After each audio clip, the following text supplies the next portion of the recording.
नमस्कार दोस्तों, आज हम वाइब्रेशन का 9th लेक्चर की स्टडी करेंगे और इससे पहले हम 8 लेक्चर पढ़ चुके हैं।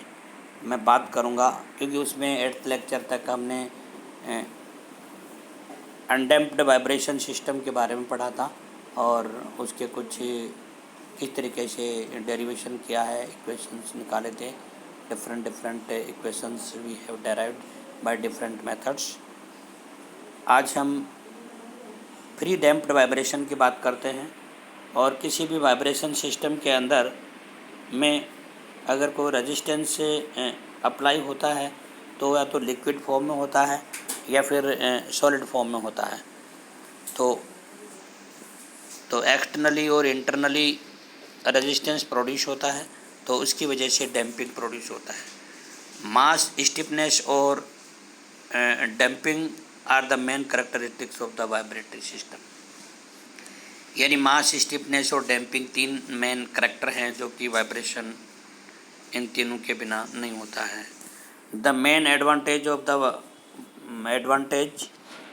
Providing bye the damping off the mechanical system is just by control the vibratory system. यानी किसी भी वाइब्रेटरी सिस्टम का अगर अपने को एम्पलीट्यूड कंट्रोल करना है तो इसमें डैम्पिंग होना ज़रूरी होता है, डैम्पिंग अप्लाई करा देते हैं। अदरवाइज सिस्टम में क्या होता है कि नेचुरल फ्रीक्वेंसी और उसकी सिस्टम की फ्रीक्वेंसी इक्वल हो जाती है तो रेजोनेंस प्रोड्यूस होता है। तो always we avoid the system in the resonance. तो ये अपना मेन पर्पज़ होता है। अब क्या डैम्पिंग के कुछ टाइप्स होते हैं, मेनली यहाँ हम डिस्कस करेंगे 4 टाइप्स ऑफ डैम्पिंग। तो one is the viscous damping, second column damping, structural damping third, and fourth is the non linear slip और इंटरफेशियल डैम्पिंग। तो ये 4 तरीके की डैम्पिंग के बारे में अपन यहाँ डिस्कशन करेंगे। तो पहले मैं बात बता देता हूँ कि what is the viscous damping. Viscous damping होता क्या है कि विस्कस डैम्पिंग बना है विस्कोसिटी से, और विस्कोसिटी किसी भी किसी मोशन को, प्लेट को या पार्टिकल्स के मूवमेंट करता है। तो यहाँ उसको अपन म्यू से नोट करते हैं। ए यहाँ पे एरिया है जो कि एक प्लेट ऊपर मानी जो मूविंग प्लेट है और एक फिश प्लेट है, उन दोनों के बीच में फ्लूइड है जिसकी थिकनेस फिल्म की थिकनेस टी है, और वी वेलोसिटी है जिसको अपन ने v equal to x dot से नोट करा हुआ है, और f is equal to mu A upon T into x dot. ये विस्कस फोर्स का फार्मूला अपन लिख सकते हैं।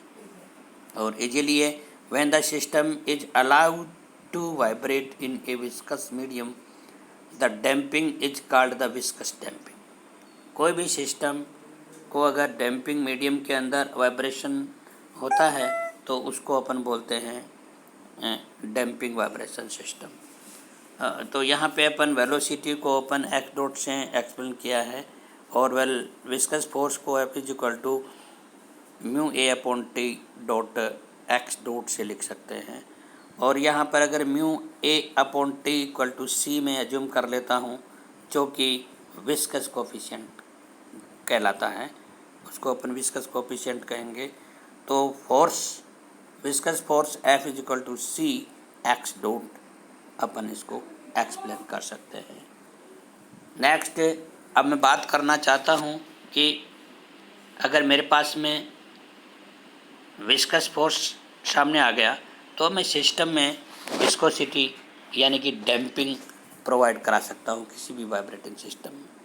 तो यहाँ पर आपको मैंने 2 फिगर, एक तो ये सिंपल बता रखा है जिसमें पहला जो फिगर बता रखा है इसमें एक स्ट्रक्चर बना रखा है, इसमें एक स्प्रिंग लगा रखी है, लगा रखा है, और मास m जो एक ट्रॉली बना रखी है, और इसमें डिस्प्लेसमेंट मैंने x दिया है। ये एक स्ट्रक्चर है जिसको अपन समझेंगे कि किस तरीके से ये बिहेव करता है और वाइब्रेशन कैसे कंट्रोल होता है इसमें। तो एक इधर मैंने बताया पिस्टन और सिलेंडर का एक अरेंजमेंट बता रखा है। जिसमें पिस्टन बता रखा है, एक सिलेंडर बता रखा है और एक बता रखा है विस्कस फ्लूइड। तो इन दोनों के बीच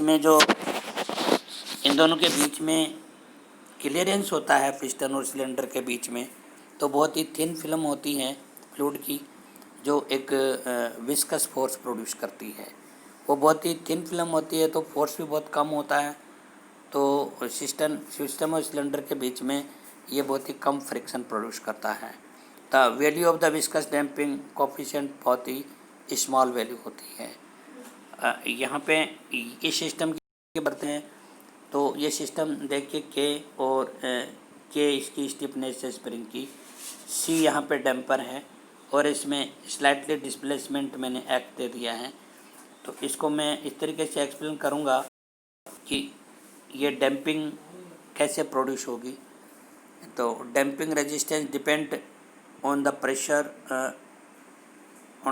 pressure difference on the both sides of the piston. ये पिस्टन वाले के लिए मैं लाइन बोल रही है मैंने, जो कि बहुत ही कम डिफरेंस होता है तो उसके लिए होता है। और इस फिगर को देखते हैं तो इसका रिलेशन अपन लिख सकते हैं कि M X double dot plus C X dot plus K X equal to 0। तो यहाँ पर एम एक्स डबल डॉट एक एक्सीलरेटिंग फोर्स है, अपन ने एक्स डिस्प्लेसमेंट दिया है, उसकी वजह से एक्सीलरेशन फोर्स होगा। एंड सी एक्स डॉट एक डैम्पिंग फोर्स होता है, जो अभी अपने पिछले टॉपिक में अपने डिस्कस किया था। के एक्स डॉट क्या है, ये स्टिफनेस फोर्स है, रिस्टोरिंग फोर्स है, जिसकी वजह से जो अपन ने डिस्प्लेसमेंट दे करके उसमें एक्सेलरेशन फोर्स दिया वो उसको रिस्टोर करेगा और दोनों को बैलेंस भी करेगा। Energy dissipation in viscosity. अब सामने यह आता है कि व्हाट इज द विस्कोसिटी करता क्या है, एनर्जी को डिसिपेट करता है। और डिसिपेटेड एनर्जी कैलकुलेट करने के लिए हमको ये निकालना होगा कि विस्कस डैम्पिंग ने कितना वर्क किया, वो डिसिपेटेड एनर्जी होगी। यानी सिस्टम के ऊपर मोशन को कितना स्टॉप किया, कितना रजिस्ट किया, वो work done by the damping force is known as the dissipated energy. तो यहाँ F is equal to C X dot और एक्स डॉट को अपन ने लिखा था D X upon D T. तो work done by the damping force, तो D W is equal to F dot D X लिख सकते हैं। तो एफ की वैल्यू अपन C dot D X upon D T into D X लिख सकते हैं। वर्क डन पर साइकिल, एक साइकिल के अंदर डैम्पिंग फोर्स ने कितना वर्क किया, वो डिसिपेटेड एनर्जी होगी एक साइकिल की। तो एक साइकिल की डिसिपेटेड एनर्जी यानी कि टाइम पीरियड, यानी कि एक साइकिल का मतलब 1 टाइम पीरियड, और टाइम पीरियड को अपन डिनोट करते हैं 2 पाई अपॉन ओमेगा। तो 0 to 2 पाई अपॉन ओमेगा तक अपन इंटीग्रेट करेंगे ऊपर वाले जो वर्क डन को, work done by that, small work done by that, and इसको आगे अपन रिसोल्यूशन करेंगे। तो आपके पास में डेल्टा ई डिसिपेट एनर्जी पर साइकिल, एक साइकिल के अंदर कितनी एनर्जी डिसिपेट, कितनी एनर्जी लॉस होती है, जो डिसिपेट एनर्जी भी कह सकते हैं उसको, या work done by the damping force भी अपन कह सकते हैं। नाउ ये अपन जानते हैं कि ये भी क्या होता है, ये सिंपल हार्मोनिक मोशन की तरह वर्क करता है। और simple harmonic motion always explain in the term of x is equal to A sine omega t, A sine omega t के टर्म में अपन एक्सप्लेन करते हैं। तो दिस डिस्प्लेसमेंट इज गिवन। अब अपना एम होता है कि x D X upon D T के टर्म में अपने को बनाना है। तो ये क्या है, इसकी वॉल्यूम, ये इसकी क्या है, ये इसकी वेलोसिटी है। इसकी वेलोसिटी का मैंने स्क्वायर कर दिया है यहाँ पे, ये इक्वेशन नंबर 5 में आप देख सकते हो। तो नेक्स्ट इसका जो आएगा आपका वो इस तरीके से आएगा, एनर्जी डिसिपेटेड। तो मैं ये बताना चाह रहा हूँ आपको, यहाँ आप देखिए कि दिस वन, ये मैंने थोड़ा एनलार्ज करके बताया आपको। Del E integration 0 to 2 pi upon omega, C अपन ने एज इट पुट कर दिया, हिसाब से इक्वेशन था वो लिख दिया। अब मैंने dx/dt का होल स्क्वायर की वैल्यू पुट कर दी पीछे जो अपन ने अभी लाए थे, और इसको मैंने आगे इसको इंटीग्रेशन करा। इंटीग्रेशन करने के बाद मेरे पास में ये टर्म आ गई। देखिए इसको इंटीग्रेशन कर रहे हैं, इंटीग्रेशन वेरी सिंपल, तो you can simply done it and everything is putting here. तो यहाँ पे 2π/ओमेगा -0, क्योंकि 0 पुट होगी, अगले माइनस करेंगे तो, क्योंकि अपन ने 0 to 2π/ओमेगा तक इंटीग्रेट किया है। तो फाइनली अपने पास में ये आया c π/ओमेगा a², यानी dissipated energy delta E is equal to πc/ओमेगा a²। इसका मतलब क्या हुआ, dissipated energy is directly proportional of amplitude, amplitude square के प्रोपोर्शनल होती है। ये इसका रिजल्ट सामने निकल के आया। The total energy of vibrating system can be either maximum of the potential energy या फिर काइनेटिक एनर्जी के बराबर होती है। ये स्टेटमेंट अपन पहले भी पढ़ चुके हैं। रेलियाज स्टेटमेंट एनर्जी मेथड मैंने यही कहा था कि किसी भी सिस्टम की मैक्सिमम एनर्जी या टोटल एनर्जी उसकी मैक्सिमम काइनेटिक एनर्जी या मैक्सिमम पोटेंशियल एनर्जी के बराबर होती है। तो यहाँ उसी को अपन काम में लेते हुए और उसी कंसेप्ट को मानते हुए, तो E is equal to kinetic energy maximum is equal to this one, और काइनेटिक एनर्जी मैक्सिमम में x.2 आता है। x.2 की जगह अपन ने वही वैल्यू पुट कर देंगे जो अपन ने अभी डेराइव की थी। तो now maximum value put here ω²a², तो ये अपन ने पुट कर दी, क्योंकि मैक्सिमम पोजीशन काइनेटिक एनर्जी किस पोजीशन पे होगी, मिड पोजीशन पे, और मिड पोजीशन के ऊपर कोस ω_t की वैल्यू क्या होगी, 1 होगी। तो वो 1 पुट कर दिया मैंने, और ये फाइनली आपके पास में ये this is known as the ratio of the delta E and ratio delta E to E, ये नोन होता है। इसको स्पेसिफिक डैम्पिंग कैपेसिटी बोलते हैं, जिसको B से नोट करते हैं, बीटा से नोट करते हैं, sorry beta is equal to delta E/E is equal to πc/ω² upon 1/m⍵²a। और फाइनली इसका जो सिंप्लीफाई करने के बाद में beta is equal to 2c π/m⍵, ये निकल के आता है m⍵, जो कि किसी भी अपन वाइब्रेटरी इंस्ट्रूमेंट का डिज़ाइन करते हैं तो उस समय ये अपने को बहुत इम्पोर्टेंट होता है। तो दिस इज द कैपेसिटी, यूँ कह सकते हैं कि this is the damping capacity, this is damping capacity. तो now this is damping capacity. अब मैं बात करना चाहूँगा आपको कि डैम्पिंग किसकी वजह से और प्रोड्यूस होता है। तो डैम्पिंग यहाँ पर करंट से भी, एडी करंट से भी डैम्पिंग प्रोड्यूस होता है। यह देखिए इस फिगर में, इस फिगर से आपको बिल्कुल क्लियर हो जाएगा कि क्या करना चाह रहा है। कि यहाँ पे 2 मैंने मैग्नेट लिए, एक तो नॉर्थ पोल दे रखा है, एक साउथ पोल दे रखा है। इसके बीच में मैंने non ferrous metal, conducting metal की एक प्लेट लगा रखी है। इसको मैंने इसमें क्या है मूव किया, वाइब्रेट करना। तो वाइब्रेट करने से इसमें एडी करंट प्रोड्यूस हुआ, eddy currents induce eddy current between this due to the magnetic field की वजह से। तो as per the density of the magnetic field is increases and the due to the motion of non ferrous metal conducting plate की motion को अपन increase करते हैं, तो उसको स्टॉप कौन कर रहा है, उसको एडी करंट्स उसको रजिस्ट करती है।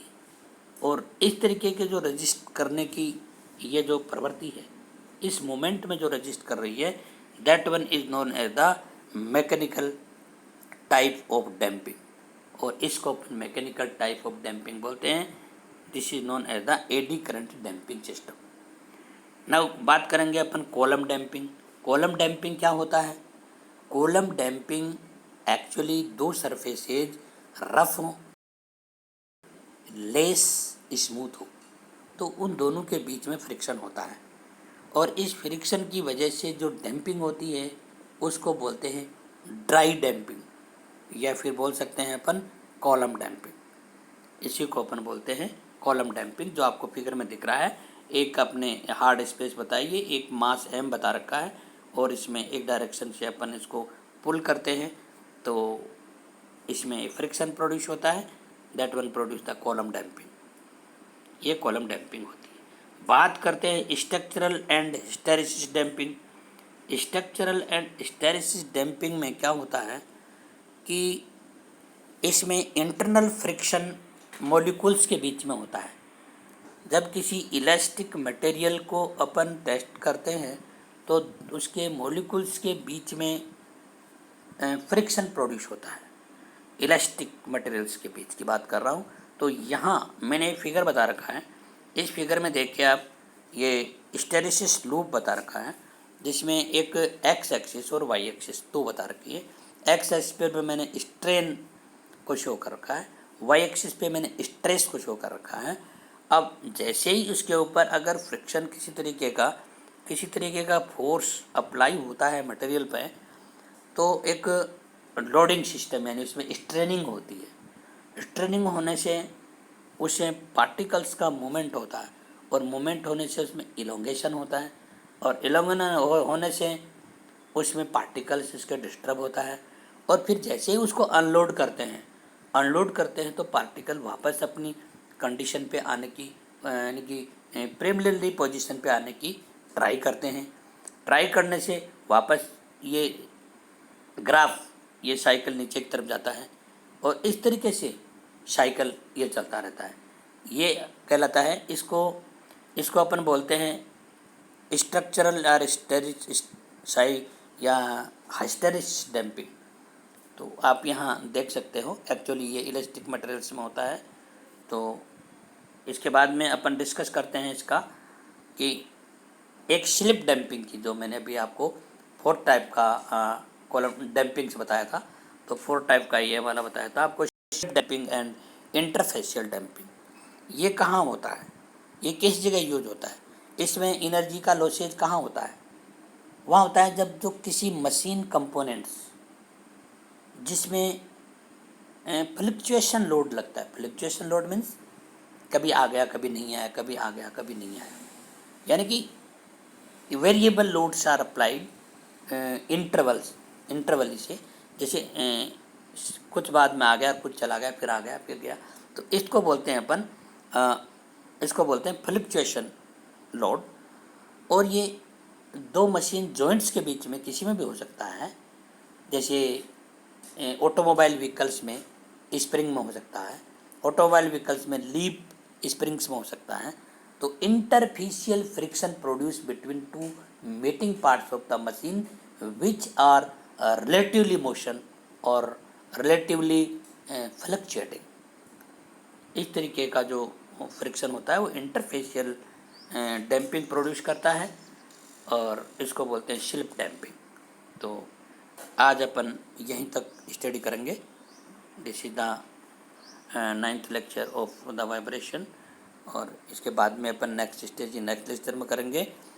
Thank you for listening cautiously. Thank you all.